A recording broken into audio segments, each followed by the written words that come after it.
আসসালামু আলাইকুম। আশা করি আপনারা ভালো আছেন, আমিও ভালো আছি। আপনাদের দোয়াতে আপনারা তো অবশ্যই বলবেন ও বেডি খালি মুরগি দেয়। আসলে মুরগি আবার নান্দা হয় প্রতিদিন, কিন্তু প্রতিদিন দেই নাই, মাসে একদিন দিই, বুঝছেন?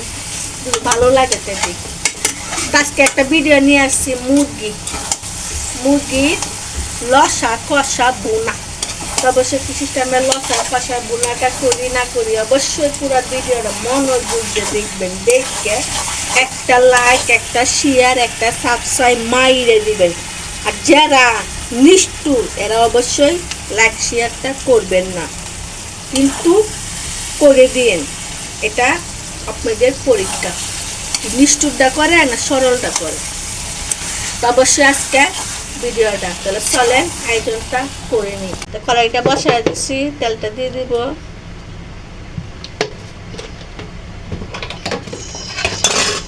পেঁয়াজ, কাঁচামরিচ, টমেটো একসাথে দিয়ে দিব।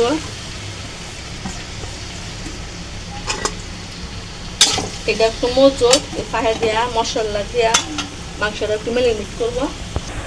এই যে মুরগির মাংস বেশি দেই নাই, অল্প কয়েকটা ফিস দিচ্ছি, কেন খাওয়া হয় না তার জন্য, খালি আমার বড়দের জন্য।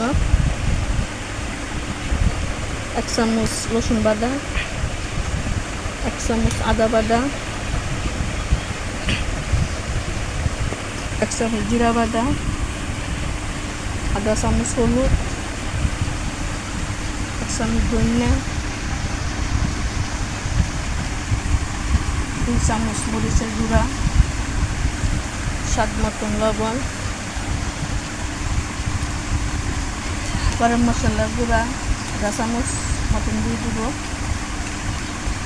এগুলো হাত দিয়ে ভালো করে মাখায় নিব, চটকায় নিব। চটকায় পেঁয়াজটি দিয়েছিলাম চারটা এবার জন্য পেঁয়াজটি চারটা হয়ে গেছে।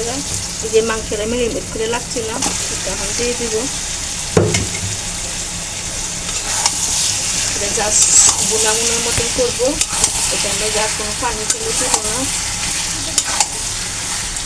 আপনারা তো বিশ্বাস করবেন না, আমরা পাহাড়ে একবারে কম খাওয়া, প্রচুর কম খাওয়া, নানবো বেশি বেশি হয়ে রান্না করতে পারি না, তার জন্য হিসাব করে নানবো। মানুষ যখন ওইটা পিস দিব, লাগতে থাকবো মরিচগুলোর মতন হয়ে যাবে। তো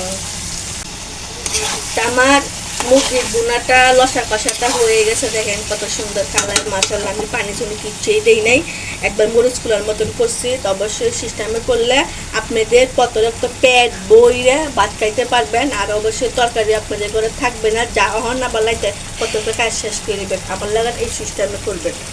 আর দুধও আপনারা বেশি বেশি করে নান দেন, তাহলে আমার লাগান নষ্ট হবে। তার জন্য আপনাদেরকে বলতেছি এই সিস্টেমে নানবেন। আর অবশ্যই যদি ভিডিওটা ভালো লাগে তাহলে এইখান থেকে ভালো থাকেন, সুস্থ থাকেন।